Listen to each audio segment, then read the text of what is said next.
This is Andy Runker, Persuasive Speech. My audience?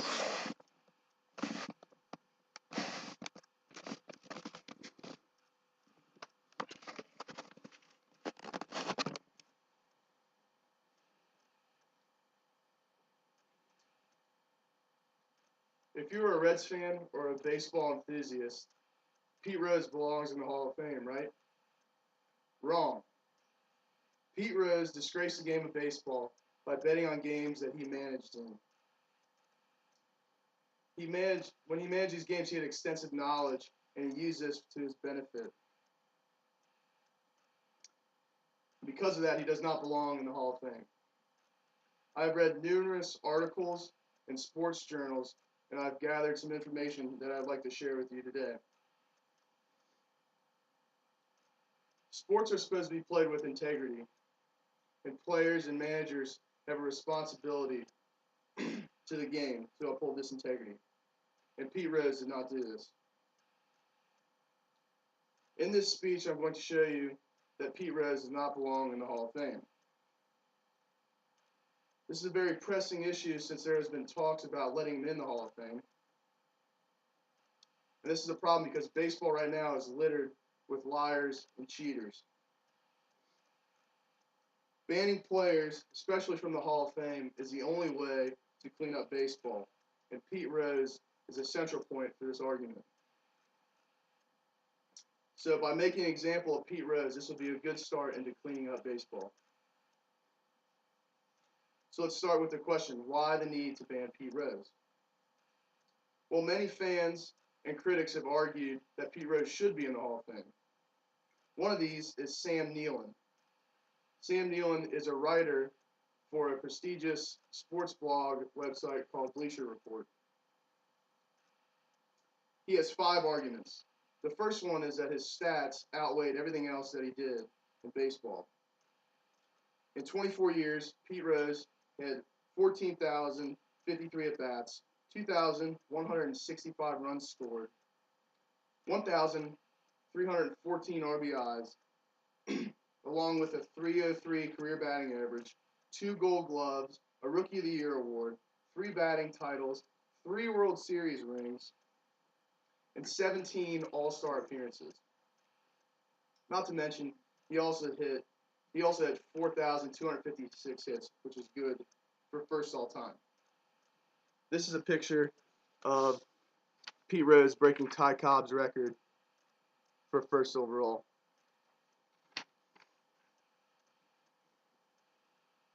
Along with his stats, Pete Rose embodied the hard-working baseball player. He hustled out everything and never gave up on a play. Because of this, he was nicknamed Charlie Hustle. He almost hustled to a default because in the 1970 All-Star game, he was on second base and he was the go-ahead run. And there was a line drive hit to center field, and Pete Rose rounded third and struck the catcher. His name was Ray Foss.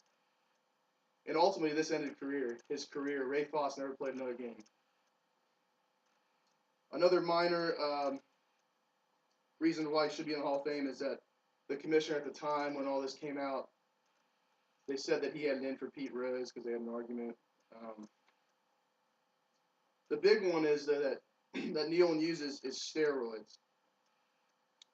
The biggest scandal today is steroids, obviously. I mean, every day or every week, there seems to be another player that comes out as they've been using steroids. So Nealon and Pete Rose followers believe that what Pete Rose did because he did it as manager is nothing in comparison to steroids. So therefore, he deserves in because of lesser of 2 evils. Also, some Hall of Famers, such as Hank Aaron, believe that he should be in the Hall of Fame. So what are the effects of letting Pete Rose into the Hall of Fame? Well, first of all, rewarding a player for 20 years of lying and cover-ups sends a bad image for baseball. Players have to be accountable for their actions. This is more necessary than ever because of the steroid epidemic. This kind of talk about letting Pete Rose in the Hall of Fame is contagious and could lead to a Hall of Shame rather than a Hall of Fame. So what is the solution to the Pete Rose problem? Hall of Fame voter and writer for BaseballAlmanac.com, I believe, holds the answer. His name is James Leroy Wilson. His points are that a player, no matter how great, is never above the game. He says that Pete Rose was only sorry that he got caught. I mean, he bet over $500,000 on games that he coached in. His other point is that the Hall of Fame is called that for a reason. It's not the hall of the greatest players. It's a hall for the greatest ambassadors of the game. Those who help the game more than they hurt the game. And Pete Rose definitely does not fall into this category. The only way to stop such violations of this is to make Pete Rose an example. If Hall of Fame voters and fans follow Wilson's argument, I believe that there would be tremendous benefits. I believe that a new generation of baseball will come about.